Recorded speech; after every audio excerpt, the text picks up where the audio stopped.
Hello everyone, welcome back to the channel. मैं हूं आपके साथ पंकज। बच्चों, आज फिर हम कंटिन्यू कर रहे हैं अपना जो हमने मीन चैप्टर किया हुआ था। आज ऑलमोस्ट हम इसको एंड कर देंगे। जो इसके प्रैक्टिकल क्वेश्चन है उसका टॉपिक को थ्योरेटिकल हम अभी यहाँ पे कवर नहीं कर रहे हैं। अब प्रैक्टिकली समझते हैं। हमने लास्ट वीडियो में क्या करी थी, सिंपल सीरीज करी थी, इंडिविजुअल, डिस्क्रीट और कॉन्टिन्यूस। सबके क्वेश्चन तीनों मेथड कर लिए थे बेटा। अब मैंने आपको लास्ट वीडियो में कहा था कि जो इसकी स्पेशल सीरीज होती है या कंबाइंड मीन होता है, करेक्टेड मीन होता है, उसको हम नेक्स्ट वीडियो में डिस्कस करेंगे। तो आज की वीडियो में हम बेटा उसी को डिस्कस करेंगे कि किसमें कैसे आपको प्रॉब्लम आती है, कैसे उसको सोल्व करना है, क्या क्या चीजों का ध्यान रखना है।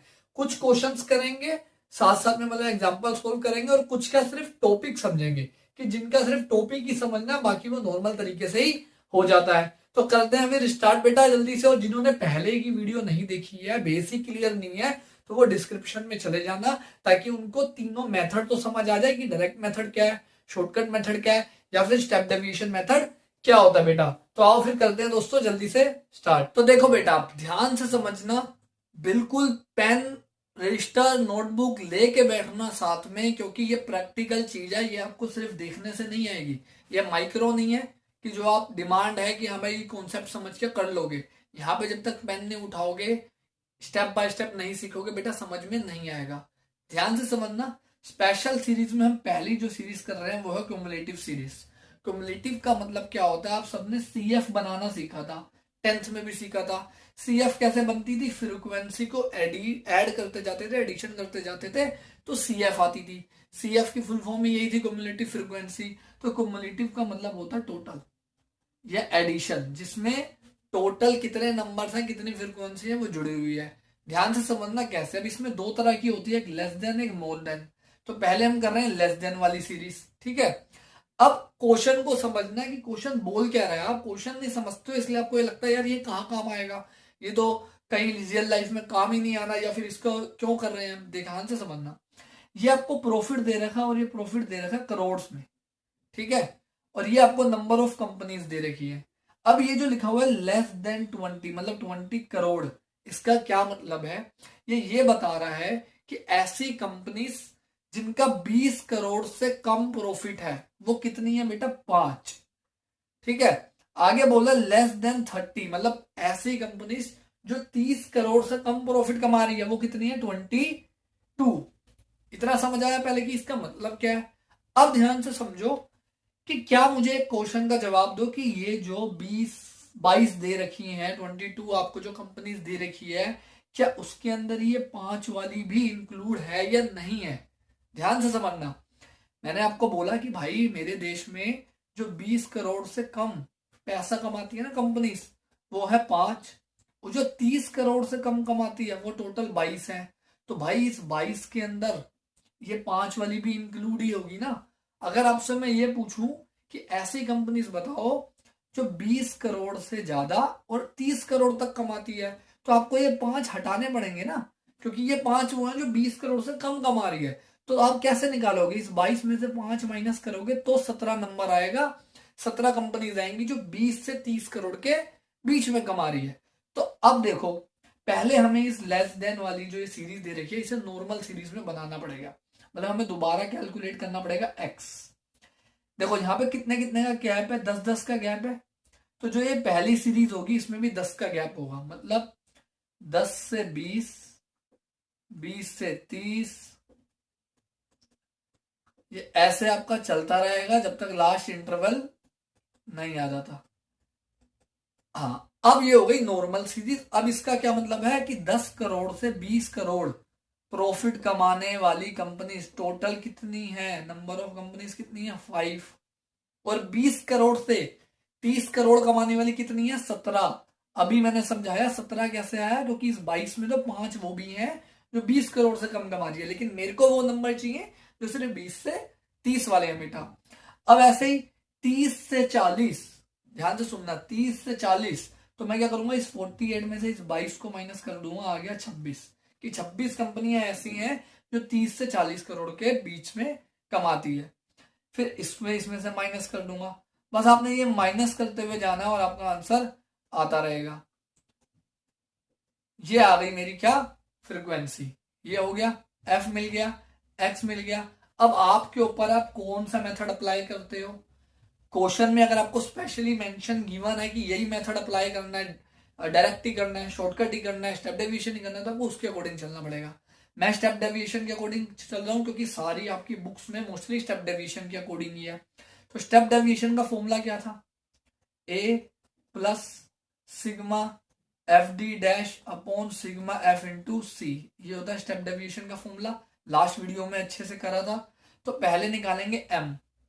सीखा था हमने कि जब भी कंटिन्यू सीरीज होती है तो एम निकालते हैं। एम कैसे निकलता था, इन दोनों को ऐड करके 2 से डिवाइड कर दो तो आया 15, ये एम आ गया आपका।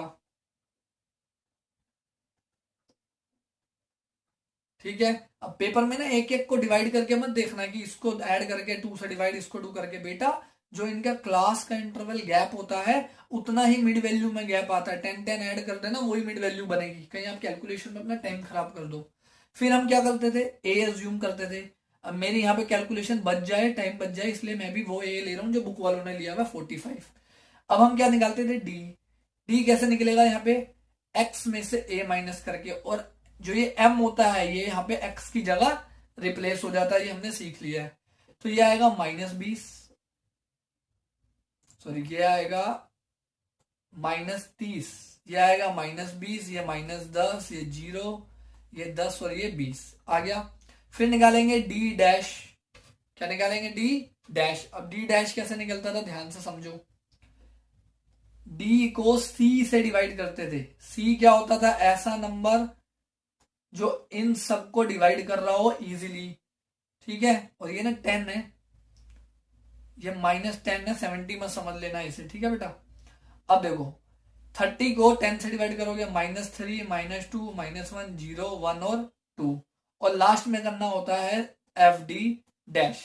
मतलब जो ये फ्रीक्वेंसी है ये वाली, इसको मल्टीप्लाई कराना है इससे, डी डैश से। तो 5 3 जाइए हो गया -15, -34, -26, 0, 23 और 17 2 जा 34 आ गया। फिर हम इसका क्या निकालते हैं, टोटल करते हैं। इसका टोटल आ रहा है बेटा -18। एफ डी डैश का टोटल माइनस में आ रहा है क्योंकि माइनस वाले नंबर ज्यादा है। लगा दे फॉर्मूले में, देखो ए कितना लिया था हमने 45, ये वाला जो हमारा ए था। इसके बाद सिग्मा एफ डी डैश कितना आया -18। सिग्मा एफ मतलब इसका टोटल, सॉरी इसका नहीं, इसका टोटल कितना आएगा, ध्यान से समझना। अब ये आप टाइम बचाना पेपर में, इसका टोटल मत करने बैठ जाना पेपर में। जितनी लास्ट वाली ये आपको CF दे रखी है ऑलरेडी, इतना ही इसका टोटल होता है, मतलब 100 है। तो यहाँ पे आ गया 100। सी हमारा 10 था, 0 से 0 कट गया। सोल्व कर दें, 45 - 1.8 तो आ गया 43.2। Answer finish. समझे, सिर्फ क्या ध्यान रखना था, सिर्फ क्या चेंज आया नॉर्मल सीरीज और इस सीरीज में कि आपको इसको कन्वर्ट करना पड़ा। इसको सीरीज को नॉर्मल सीरीज बनानी पड़ी और ये CF से आपको F निकालना पड़ा, जो कि बहुत आसान होता है। लेस देन वाली हो गई बेटा फिनिश। अब आते हैं मोर देन वाली में। दिख गया क्वेश्चन, ऑलमोस्ट सेम क्वेश्चन है, टाइप है। अब यहाँ क्या वो बात कर रहा है, ध्यान से समझना। अब यहाँ मार्क्स दिए और नंबर ऑफ स्टूडेंट दिए, मार्क्स दिए और नंबर ऑफ स्टूडेंट दिए। वो कह रहा है ऐसे बच्चे जिनके 0 से ज्यादा मार्क्स हैं वो 50 बच्चे हैं। ठीक है, सबके 1 2 3 4 ऐसे आए होंगे। जिनके 10 से ज्यादा है वो 45 हैं, जिनके 20 से ज्यादा है वो 38 है। तो पहले इसमें भी हमें इस x को चेंज करना पड़ेगा, ध्यान से समझना। x लिख रहा हूं यहाँ पे, मोर देन 0, तो 0 से लेके नेक्स्ट क्या बनी हुई है, मोर देन 10 से ज्यादा। तो मतलब पहले में मेरे को 10 तक के बच्चे लिखने हैं, ऐसे बच्चे लिखने हैं जिनके मार्क्स 0 से 10 के बीच में है। इसमें है मोर देन 10 मतलब 10 से 20 के बीच में है, 20 से 30 के बीच में है, फिर 30 से 40 के बीच में होगा, और आपका 40 से 50 के बीच में, और 50 से 60 के बीच में। ये हमारी बन गया x। अब f में भी करना पड़ेगा, f भी तो निकालना पड़ेगा ना, आप कितने बच्चे हैं। देखो मोर देन 0 कितने बच्चे थे? 50। अब ध्यान से समझना, यहाँ पे ही सबसे ज्यादा आपकी गड़बड़ होने वाली है, क्योंकि इसकी जो कैलकुलेशन है उसमें बच्चे गड़बड़ करते करते हैं। इन दोनों का डिफरेंस कितना है? ध्यान से काउंट करो, इन दोनों का डिफरेंस यहाँ पे कितना चल रहा है। या नीचे से कराता हूँ, इजी तरीके से कराता हूँ, याद रखना नीचे वाला जो नंबर है, इजी वाले तरीके से कराता हूँ आपको। इसमें यहाँ पे 4 ही रहेगा कि 50 से ज्यादा कितने लोग हैं? 4 हैं।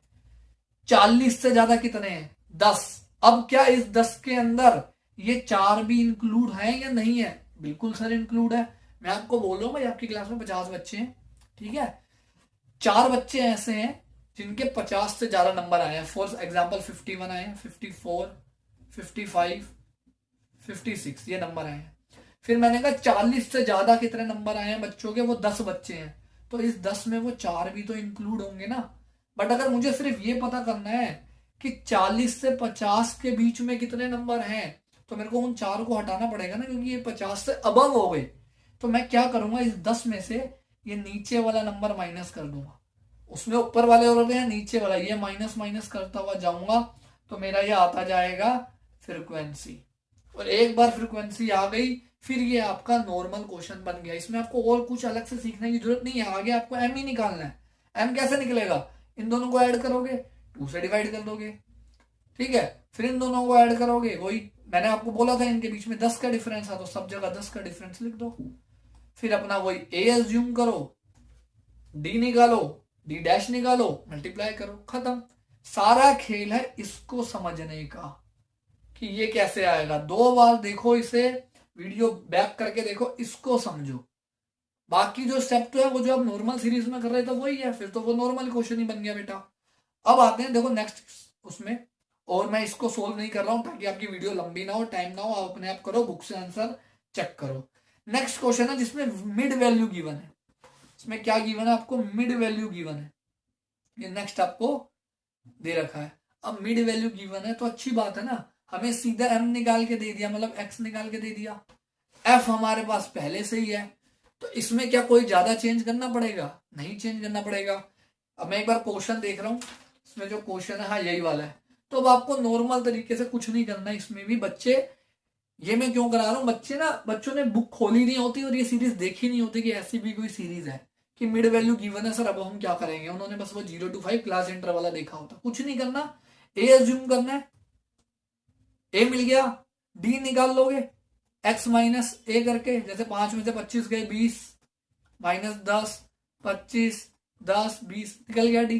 डी से क्या निकलेगा? डी डैश, फिर एफ डी डैश, हो गया क्वेश्चन बेटा। और कुछ चेंज नहीं है इसमें। तो ये तो सबसे सिंपल है मिड वैल्यू वाला, पेपर में अगर आ जाए तो। नेक्स्ट में आते हैं। अब नेक्स्ट जो है वो ज्यादा इंपॉर्टेंट है, उसमें आपको ध्यान रखना पड़ेगा। अब यह है इंक्लूसिव सीरीज।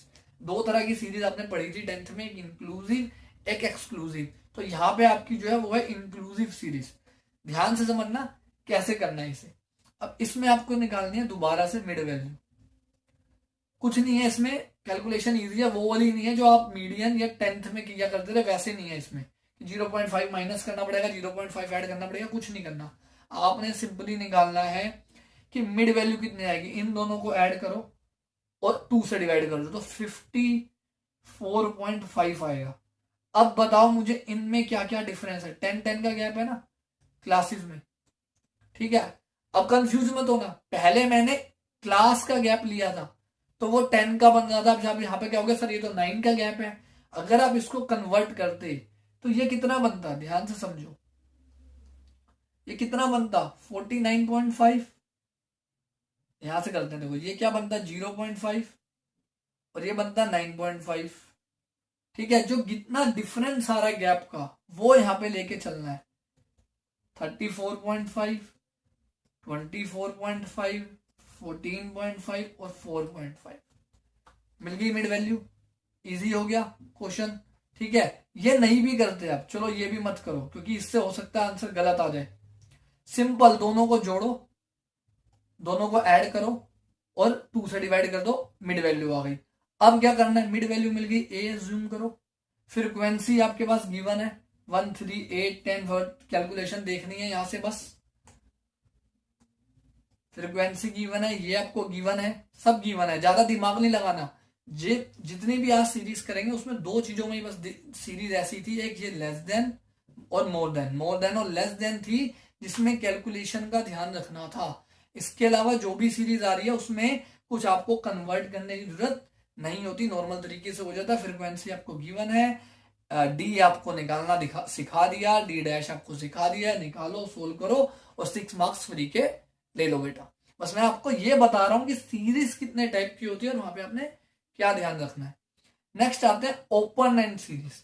अब इस ओपन एंड सीरीज की ना कई बार डेफिनेशन पूछ लेता है कि what do you mean by open and series. तो ओपन एंड सीरीज एक ऐसी सीरीज होती है जिसमें फर्स्ट क्लास की लोअर लिमिट नहीं होती और लास्ट क्लास की अपर लिमिट गैप होती है। ये हमें नहीं पता होती, ये हमें बनानी पड़ती है खुद। तो कैसे बनाओगे, इन दोनों के बीच में डिफरेंस देखो कितना है, इन दोनों के बीच में देखो डिफरेंस कितना है, 75 का डिफरेंस है। तो इनके बीच में भी 75 का डिफरेंस होगा। तो ये कितनी बन गई, 0 to 75 बनी, तभी तो 75 का डिफरेंस आ रहा है। ये सारी आपको गिवन है। अब लास्ट वाली में 450 तो है, 75 और जोड़ दो, हो गया फिनिश। अब नॉर्मल क्वेश्चन बन गया। फिर ए एज्यूम कर लो, एम निकालो, मतलब एम निकालना आ गया। ए एज्यूम करो, एफ आपको गिवन है, इसके एफ में कोई प्रॉब्लम नहीं है, कर दोगे सोल्व, कोई जादू टोना तो है नहीं, 5 मिनट में सोल्व हो जाएगा। अब देखो सीरीज हो गई खत्म, जितनी सीरीज मेरी बुक में मेरे पास गिवन थी वो खत्म हो चुकी है। अगर आपकी बुक में कोई अलग से और सीरीज दी हुई है तो आप देख लेना। एक अनइक्वल वाली दे रखी होगी, अनइक्वल क्लास इंटरवल, उसमें भी नॉर्मल क्वेश्चन की तरह ही करते हैं, उसमें कोई अलग तरीका नहीं होता। अब आते हैं एक टॉपिक पे बेटा जिसका नाम है कंबाइंड मीन। क्या बोलते हैं उसको, कंबाइंड मीन। एक कंबाइंड मीन है और एक करेक्टेड मीन है, और इन दोनों में से क्वेश्चन बहुत बार पेपर में 3 मार्क्स में आ जाता है। तो मैं क्वेश्चन निकालता हूं आपके लिए, सीधा क्वेश्चन से करेंगे। देखो मैं आपकी बुक से ही क्यों करवा रहा हूं, ताकि आप घर पे प्रैक्टिस करो तो आपको वही क्वेश्चन दिखें जो मैंने अगर कराए हैं वीडियो में, ताकि आप कंफ्यूज ना हो। कंबाइंड मीन का मतलब है कि अगर दो सीरीज आपको दे रखी है उनका आपको मीन निकालना है तो कैसे निकलेगा। तो इसका सिंपल सा फॉर्मूला है, n1 पहली सीरीज के टोटल नंबर और उसका मीन निकाल लो, पहली वाली का आपको गिवन होता है क्वेश्चन में। दूसरी वाली का n ले लो, दूसरी वाली का मीन ले लो। अगर 2 से ज्यादा है, 3 है, 4 है, तो तीसरा भी ले लो, चौथी भी ले लो। मोस्टली आपके पेपर में 2 ही आती है। उसको डिवाइड करो n1 से और n2 से, टोटल करके आपका कंबाइंड मीन आ जाएगा। बुक में आपके एक क्वेश्चन दे रखा है जिसमें सीरीज दे रखी है x1 और एक सीरीज दे रखी है x2। Mean number of item आपको दे रखे हैं, मीन दे रखा है बेटा 12, 20, नंबर ऑफ आइटम है 80 एंड 60। वैल्यूज पुट करनी है बस। n1 कितना है 80, m1 कितना है 12 अगर मैं इसकी बात करूं, प्लस n2 कितना है 60 multiply by 20 divide by 80 plus 60। Solve करो, आंसर आ जाएगा, 3 मार्क्स मिल जाएंगे। या फिर हो सकता है एमसीक्यू में आ जाए बेटा आपका, ये ऐसे इसका क्वेश्चन आ सकता है, ठीक है। या कभी कभी आपको मीन दे देगा और आपसे ये पूछ लेगा n1 बताओ या n2 बताओ, वो अप्लाई तो वैल्यूज आपको पता है सारी, तो वैल्यूज पुट करनी है, क्रॉस मल्टीप्लीकेशन करके आपका आंसर आ जाएगा बेटा। अब आते हैं करेक्टेड मीन में। करेक्टेड मीन में बहुत ज्यादा गलती करते हैं बच्चे, तो करेक्टेड मीन के क्वेश्चन में आते हैं।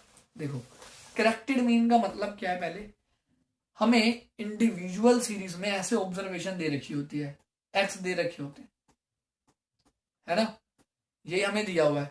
तो मीन कैसे निकलता है इंडिविजुअल सीरीज का, सिग्मा एक्स अपॉन एन, ये मीन निकल जाता है आपका, ठीक है। अब हम क्या करते हैं, इन सब का टोटल करते हैं, n से डिवाइड कर देते हैं, n कितने, 1 2 3 4 5 6, हमारा मीन आ जाता है। लेकिन हमने मीन निकाला, बाद में पता चला ये 2 नहीं था, 2 की जगह 5 था, गलती से 2 लिख दिया था, तो मीन भी गलत आया होगा। तो उस मीन को जब सही करते हैं उसे कहते हैं करेक्टेड मीन। तो इसका फॉर्मूला क्या है कि जितना आपने रॉन्ग वाला सिग्मा लिया था टोटल वो ले लो, ठीक है। करेक्टेड वैल्यू जो सही वैल्यू थी, जैसे यहाँ 5 सही वैल्यू थी, 2 गलत वैल्यू है, तो 5 लिख लो। यहाँ जो रॉन्ग वैल्यू थी 2, वो इनकरेक्ट वैल्यू लिख लो। एन आपको हमेशा क्वेश्चन में गिवन होगा और करेक्ट मीन आपका निकल जाएगा फॉर्मूले से। लेकिन हमें ये पहले निकालना पड़ेगा, इसका टोटल पहले निकालना पड़ेगा। और ये कैसे निकलेगा देखो क्वेश्चन से समझते हैं। एक क्वेश्चन दे रखा है, बोला है द एवरेज वेट, जो एवरेज वेट है ऑफ अ ग्रुप, एक ग्रुप का वो है 25 बॉयज का ग्रुप है, एवरेज वेट है 52। इसका मतलब एन है 25 और 52 हमें मीन दे रखा है निकाल के। वो कह रहा it was later discovered that, बाद में पता चला कि एक बच्चे का जो वेट है वो 45 ले लिया था, लेना 54 था। इसका मतलब ये है रॉन्ग वैल्यू और ये है करेक्ट वैल्यू, समझे। अब याद रखना, अब फॉर्मूले में अगर मैं पुट करता हूं, पहले करेक्ट वैल्यू है 54, रॉन्ग वैल्यू है 45, एन है 25 और मीन मुझे निकालना है।